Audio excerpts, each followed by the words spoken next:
നമസ്കാരം. നമുക്കിനി അഞ്ചാമത്തെ വല്ലിയിലേക്ക് പോകാം. അപ്പോൾ ഈ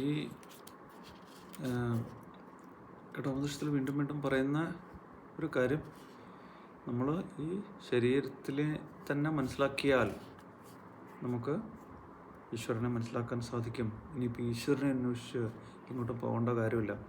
ഇനിയിപ്പം നമ്മൾ ഞാൻ യമലോകത്ത് പോകാൻ പറ്റില്ല, ഞാൻ അവിടെ ചെന്നിട്ട് അന്വേഷിക്കാം എന്ന് നമ്മൾ വിചാരിക്കേണ്ട കാര്യമില്ല.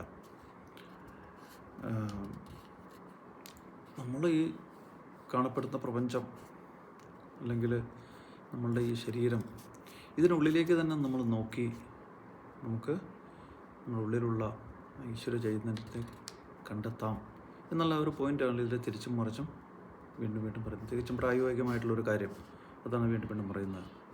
ഇവിടെ ഇത് പുരം ഏകാദശദ്വാരം യസ്യാവക്രചേതസ അനുഷ്ഠായന ശോചതി വിമുക്തശ്ച വിമുച്യതേ യദത് വൈ തത്. അപ്പോൾ ഈ 11 ദ്വാരങ്ങളോടുകൂടിയുള്ള ഈ സിറ്റി, ഈ പട്ടണം, ശരീരം,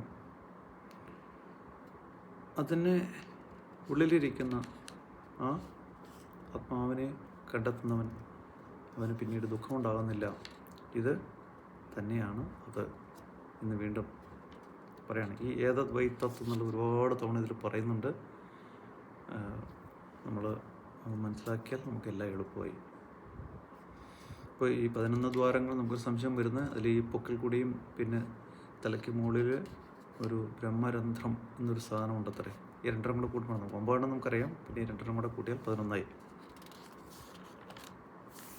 പിന്നെ ഹംസ ശിഷത് വസുര അന്തരീക്ഷ സത് ഹോദാ വേദിഷ് അതിഥിർ ദ്രോണസത് നിഷത് വരസത് ഋതസത് വ്യോമ സത് അബ്ജ ഗോജ ഋതജ അദ്രിജ ഋതം ബൃഹത്. അത് പറഞ്ഞു വരുന്നത് ഇത്രയേ ഉള്ളൂ. ഈ സർവവും നമ്മൾ ഭൂമിയിലും ആകാശത്തിലും അന്തരീക്ഷത്തിലും അല്ലെങ്കിൽ മനുഷ്യരിലും ഒക്കെ ദേവന്മാരിലും ഒക്കെ സ്ഥിതി ചെയ്യുന്ന എല്ലാം, വെള്ളത്തിലും വായുവിലും ഒക്കെ ഉള്ളതെല്ലാം, അല്ലെങ്കിൽ ഇങ്ങനെ കാണപ്പെടുന്ന എല്ലാം ആ ബ്രഹ്മം തന്നെയാണ്. നമ്മൾ ചുറ്റും കണ്ണുപിടിച്ചാൽ, നമ്മൾ ഓടിച്ചു നോക്കിയാൽ ഈ നമുക്ക് കാണുകയും കേൾക്കുകയും അനുഭവിക്കുകയും ചെയ്യുന്ന സർവവും അതെല്ലാം ഈശ്വരൻ തന്നെയാണ്, ബ്രഹ്മം തന്നെയാണ്. അതല്ലാതെ മറ്റൊന്നുമില്ല. ഇനി ബ്രഹ്മമല്ലാതെ മറ്റൊന്നുമില്ല എന്ന് നമ്മളങ്ങ് പറഞ്ഞു കഴിഞ്ഞ സ്ഥിതിക്ക് ഇനിയിപ്പോൾ നമുക്ക് പ്രത്യേകിച്ച് പറയേണ്ട കാര്യമില്ല. ചുറ്റുപാടുള്ള സർവ്വ സാധനങ്ങളും അതെല്ലാം നമ്മൾ കാണുന്നതും കാണാത്തതുമായ എല്ലാം ബ്രഹ്മം തന്നെയാണ്. അത് ബൃഹത്തായിട്ടുള്ള, ബൃഹത്ത് ബ്രഹ്മം എന്നുള്ളതിൻ്റെ അർത്ഥം ബൃഹത്ത് എന്നുള്ളത്. അതിന് പ്രത്യേകിച്ച് ബ്രഹ്മം എന്ന് പറയുന്ന ഒരു പ്രത്യേക സാധനമൊന്നുമില്ല, പേര് പറയാൻ പറ്റാതെ ഇമ്മണി വലിയ ഒരു സാധനം, അതാണ് ബൃഹത്ത് ബ്രഹ്മം എന്നുള്ളതിൻ്റെ എന്നുകൊണ്ട് നമ്മൾ ഉദ്ദേശിക്കുന്നത്. ആ വലിയ സംഭവം, അതാണ് സാധനം, അതാണ് നമ്മുടെ ഈ ബ്രഹ്മം എന്ന് പറഞ്ഞത്. ബൃഹത്തായിട്ടുള്ള അതാണ് ഈ സർവവും എന്ന് പറയുന്നു. പിന്നെ ഊർധ്വം പ്രാണമുന്നയത്യപാനം പ്രത്യഗസ്യതി മധ്യേ വാമനമാസീനം വിശ്വേ ദേവ ഉപാസതേ.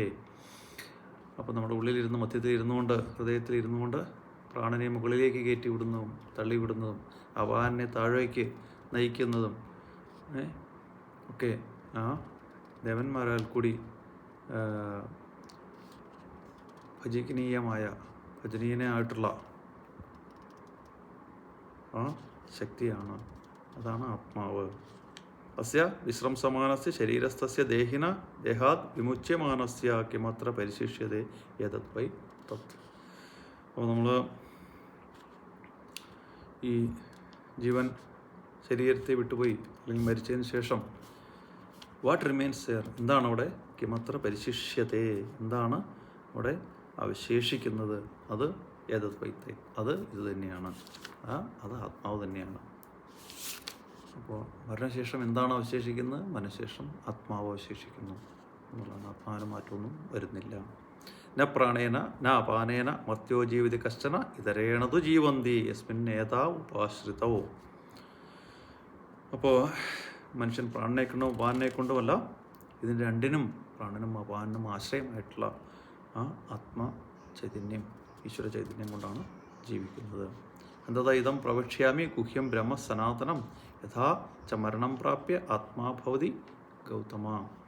അപ്പോൾ ഞാൻ ഇവിടെ ഈ നചികേതസ് വളരെ ഇൻട്രസ്റ്റ് ആയിട്ട് കേട്ടുകൊണ്ടിരിക്കുകയാണ്. അപ്പോൾ യമൻ അത് വളരെ ഇഷ്ടപ്പെടുന്നുണ്ട്. പറഞ്ഞു, ഞാനിനി വീണ്ടും പറഞ്ഞു തരാം. അത് യാതൊന്ന് അറിഞ്ഞുകൊണ്ടാണോ ഈ മരണശേഷം ഇതിന് ജീവൻ എന്ത് സംഭവിക്കുന്നു എന്നുള്ളത്, അതുപോലെ ഈ ബ്രഹ്മത്തെ, സനാതനമായ ഈ ബ്രഹ്മത്തെക്കുറിച്ച് ഞാൻ നിനക്ക് ഇനിയും പറഞ്ഞു തരാം എന്ന് പറഞ്ഞ് പറയുകയാണ്. യോനി മന്യേ പ്രപദ്യന്തെ ശരീരത്വായ ദേഹിന സ്ഥാണുമന്യേനു സംയന്തി യഥാകർമ്മ യഥാശ്രുതം. അപ്പോൾ ഈ നമ്മൾ കർമ്മങ്ങളുടെയും നേടുന്ന ജ്ഞാനത്തിൻ്റെയും ഫലമനുസരിച്ച് ചില ജീവന്മാർ വീണ്ടും വീണ്ടും ജനിക്കുകയും മരിക്കുകയും ചെയ്യുന്നു. ചിലർ അവർ മോക്ഷത്തെ പ്രാപിക്കുന്നു. അപ്പോൾ നമ്മളുടെ മോക്ഷം, നമുക്കത് മോക്ഷം ആണോ അതോ ഇനി വീണ്ടും വീണ്ടും ജന്മമരണങ്ങൾ ഉണ്ടാകുന്നു എന്നുള്ളത് നമ്മുടെ കർമ്മത്തെയും ജ്ഞാനത്തെയും അനുസരിച്ചാണ് എന്ന് ഇവിടെ പറയുന്നുണ്ട്. ജ്ഞാനം ആർജിച്ചാൽ പിന്നീട് ജന്മം ഉണ്ടാകുന്നില്ല. യേഷു സുപ്തേഷു ജാഗർത്തി കാമം കാമം പുരുഷോ നിർമ്മിമാണ തദേവ ശുക്രം തദ് ബ്രഹ്മ തദേവാമൃതമുച്യത്തെ തസ്മിൻ ലോകാഃ ശ്രിതാ സർവേ തതു നാത്യേതി കശ്ചന യതദ്വൈ തത്. അപ്പോൾ നമ്മൾ ഉറങ്ങുമ്പോഴും ഉണർന്നിരുന്നു കൊണ്ട് അതിലെ പ്രവർത്തനങ്ങളെ നയിച്ചു കൊണ്ടിരിക്കുന്ന, ശരീരത്തിലെ കാര്യങ്ങൾ നടത്തിക്കൊണ്ടിരിക്കുന്നത് ആ ശക്തി, അത് ആത്മാവാണ്. അത് അശുദ്ധമായിട്ടുള്ള ആ ബ്രഹ്മം. അപ്പോൾ എല്ലാ ലോകങ്ങളും അതിൽ ആശ്രയിച്ചാണ് ഇരിക്കുന്നത്. അതിനെ ആർക്കും അതിക്രമിക്കാൻ കഴിയുന്നില്ല. അത് ഇത് തന്നെയാണ്, ബ്രഹ്മം തന്നെയാണ്. അക്തിരിഥ്യൈകോ ഭുവനം പ്രവിഷ്ടോ രൂപം രൂപം പ്രതിരൂപോ ബഭൂവ ഏകസ്തദാ സർവഭൂതാന്തരാത്മാ രൂപം രൂപം പ്രതിരൂപോ ബഹിശ്ച. അഗ്നി എല്ലാത്തിലുമുണ്ട്. പക്ഷെ അതാ വിറകിൻ്റെ തീ കത്തുന്ന അതാത് അവസ്ഥയിൽ അതാത് രൂപം എടുക്കുന്ന പോലെ തന്നെയാണ് ആത്മാവ്. ഏതേത് വസ്തുക്കളിൽ അത് കൂടിക്കൊള്ളുന്നുവോ അതാത് രൂപത്തിൽ അതിന് കാണപ്പെടുന്നു എന്നുള്ളത്. ഇത് വീണ്ടും നമ്മൾ റിപ്പീറ്റഡായിട്ട് വരുന്നുണ്ട്. അതുപോലെ വായുരഥൈകോ ഭുവനം പ്രവിഷ്ടോ രൂപം രൂപം പ്രതിരൂപോ ബഭൂവ ഏകസ്ഥതാ സർവഭൂതാന്തരാത്മാ രൂപം രൂപം പ്രതിരൂപോ ബഹിശ്ച. വായുവും അതുപോലെ തന്നെ നമ്മൾ ഇപ്പോൾ പല പല രീതിയിൽ പല പല വസ്തുക്കളിൽ ഉൾക്കൊള്ളുന്ന വായു അതിൻ്റെ രൂപത്തിലിരിക്കുന്ന പോലെ പല പല ബലൂണുകൾ അല്ലെങ്കിൽ പന്ത് ഒക്കെ നമ്മൾ കാണും. അതിനുള്ളിലെ വായു അതിൻ്റെ രൂപത്തിൽ കാണപ്പെടുന്നു, നമുക്ക് തോന്നുന്നു, അത്രയേ ഉള്ളൂ. സൂര്യോ യഥാ സർവലോകസ്യ ചക്ഷുർ ന ലിപ്യതേ ചക്ഷുഷൈ ബാഹ്യദോഷൈ ഏകസ്ഥതാ സർവഭൂതാന്തരാത്മാ ന ലിപ്യതേ ലോകദുഃഖേന ബാഹ്യ എന്ന് പറയുന്നത്. അതുപോലെ തന്നെ സൂര്യൻ്റെ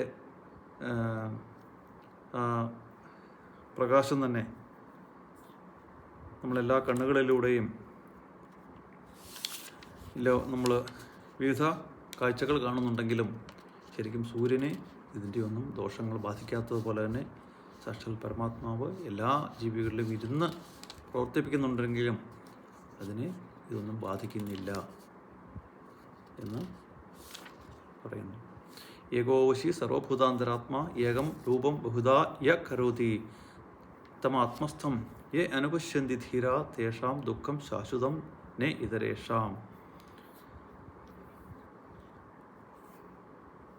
അപ്പോൾ ഈ പറഞ്ഞതുപോലെ പലതായിട്ട് കാണപ്പെടുന്ന ഒന്നിനെ സത്യത്തിൽ അതിൻ്റെ എല്ലാം അടിസ്ഥാനമായിട്ടുള്ള ഒന്ന് അതിനെ മനസ്സിലാക്കുന്ന ധീരന്മാർ, അത് തന്നിൽ തന്നെ സ്ഥിതി ചെയ്യുന്നതാണെന്ന് മനസ്സിലാക്കുന്നവർ ശാശ്വതമായ സുഖം അനുഭവിക്കുന്നു.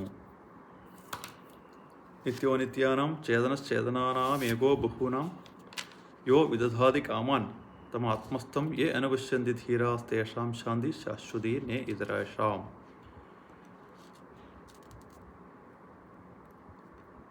അപ്പോൾ അതുപോലെ തന്നെ വീണ്ടും എല്ലാത്തിനെയും പ്രവർത്തിപ്പിച്ച് എല്ലാത്തിനെയും അതിൻ്റെ ജീവികളുടെ കാമങ്ങളെ സാധിപ്പിച്ചുകൊണ്ടിരിക്കുന്ന ആ ശക്തി തന്നെയാണ് തന്നിലും ഇരിക്കുന്നത് എന്ന് മനസ്സിലാക്കുന്നവൻ അവൻ ശാശ്വതമായ ശാന്തി ഉണ്ടാകുന്നു. തദേതതി മന്യന്തേ നിർദ്ദേശ്യം പരമം സുഖം കഥം നു തത് വിജാനീയാം കിമു ഭാതി വിഭാതി വാ. ഇപ്പോൾ ഇവിടെ ഒരു ചോദ്യം ചോദിക്കുന്നുണ്ട്. അതായത് ഈ ആത്മാവിൻ്റെ പുറകിൽ വേറെ എന്തെങ്കിലും ഉണ്ടോ ഇനിയിപ്പോൾ? അതിനെ പ്രകാശിപ്പിക്കുന്ന വേറെ എന്താണുള്ളത് എന്നുള്ള ഇപ്പോൾ നമ്മൾ ഭാഗവത്തിൽ പറഞ്ഞില്ലേ, യസ്മിന്നിതം യഥശ്ചേതം യേനേതം യ ഇതം സ്വയം. ഇത് മറ്റെല്ലാത്തിൻ്റെയും അടിസ്ഥാനമായിട്ടിരിക്കുന്നുണ്ട്. പക്ഷെ ഇതിനെ അടിസ്ഥാനമായിട്ട് ഇനി വേറെ ഒന്നുമില്ല എന്ന് പറഞ്ഞാൽ ഇവിടെ ഇത് ജ്ഞാനികൾക്ക് മാത്രം അറിയപ്പെടാൻ പറ്റുന്ന ഇത് സ്വയം പ്രകാശിക്കുന്നതാണോ അതോ മറ്റെന്തിനാലും കൊണ്ട് വിളങ്ങുന്നതാണോ എന്നുള്ള ഒരു ക്വസ്റ്റ്യൻ നമ്മളിവിടെ ഉന്നയിക്കുന്നുണ്ട്. ഒരുപക്ഷെ നചികേതസ് ചോദിച്ചതാകാം. ന തത്ര സൂര്യോഭാതി ന ചന്ദ്രതാരകം നേമ വിദ്യുതോഭാന്തി കുതോ യമഗ്നി തമേവ ഭാന്തം അനുഭാതി സർവം തസ്യ ഭാസാ സർവമിതം വിഭാതി എന്നുള്ള ഉപനിഷത്തിലെ വളരെ പ്രസിദ്ധമായ ആ വാക്കുകളോടുകൂടി ഈ വളരെ ഹ്രസ്വമായ ഈ 5-ാം വല്ലി കഴിയുകയാണ്. അപ്പോൾ ഇവിടെ ഇതിൻ്റെ സപ്പോർട്ടില്ലാതെ ഇതിൻ്റെ ഒരു ബലം കൊണ്ട് മാത്രമാണ് സൂര്യനും ചന്ദ്രനും ഒക്കെ നക്ഷത്രങ്ങളൊക്കെ പ്രകാശിക്കുന്നത്. ഇതില്ലാതെ അവയൊന്നും പ്രകാശിക്കുന്നില്ല. പക്ഷേ അപ്പോൾ അവയെല്ലാം ഇതിനെ ആശ്രയിച്ച് തമേവ ഭാന്തം അനുഭാതി സർവം. പക്ഷേ തസ്യ ഭാസ സർവമിതം വിഭാതി. അപ്പം അതിൻ്റെ ശോഭ കൊണ്ടാണ് അതുപോലെ തന്നെ അതിൻ്റെ ശോഭ കൊണ്ടാണ് സർവവും പ്രകാശിക്കുന്നത്. അതിന് ഇനി പുറകിലായിട്ടൊന്നും ഇല്ല, അത് സ്വയം പ്രകാശിക്കുന്നതാണ് എന്ന് പറയണം. അപ്പം നമ്മൾ മനസ്സിലാക്കേണ്ടത് ഇതിങ്ങനെയൊക്കെ പറയുമ്പോൾ ഇതൊക്കെ നമുക്കെന്താ കാര്യം എന്നല്ല, നമ്മളെ കാണപ്പെടുന്ന എല്ലാം നമ്മൾ എന്തൊക്കെ നമ്മളുടെ മുന്നിൽ ഏതെല്ലാം രീതിയിൽ കാണപ്പെടുന്നുണ്ടോ പ്രകാശിക്കുന്നുണ്ടോ ആ പ്രകാശമെല്ലാം സാക്ഷാൽ ബ്രഹ്മം തന്നെയാണ്. നമ്മൾ വീട്ടിൽ വിളക്കൊളുത്തി വെച്ചു, അതിനെ സാക്ഷാൽ പരബ്രഹ്മമായിട്ട് മനസ്സിലാക്കൂ. അടുപ്പിൽ തീ കത്തിച്ചു, അതും പരബ്രഹ്മമാണ്. വീട്ടിലെ ഫ്ലോറസൻ ലാമ്പ് LED ലൈറ്റ് കത്തുന്നു, അതും പരബ്രഹ്മം തന്നെയാണ്, ഈശ്വരൻ തന്നെയാണ്. മെഴുകുതിരി കത്തിക്കുന്നു, വണ്ടിക്കുള്ളിലിരുന്ന് ഡീസലായിട്ടും പെട്രോളായിട്ടും എല്ലാം ഇരുന്ന് അതിനെ ചലിപ്പിക്കുന്നു. ആ എല്ലാ ശക്തികളും എല്ലാം ഉറവിടം ഒരേ ഒരു ഈശ്വരനാണ്, ബ്രഹ്മമാണ്. തസ്യ ഭാസ സർവമിതം വിഭാതി. അതിൻ്റെ ശോഭ കൊണ്ടാണ് അതിൻ്റെ ഭാസ ശോഭ കൊണ്ടാണ് സർവം ഇതെല്ലാം വിഭാതി പ്രകാശിക്കുന്നത്. നമസ്കാരം.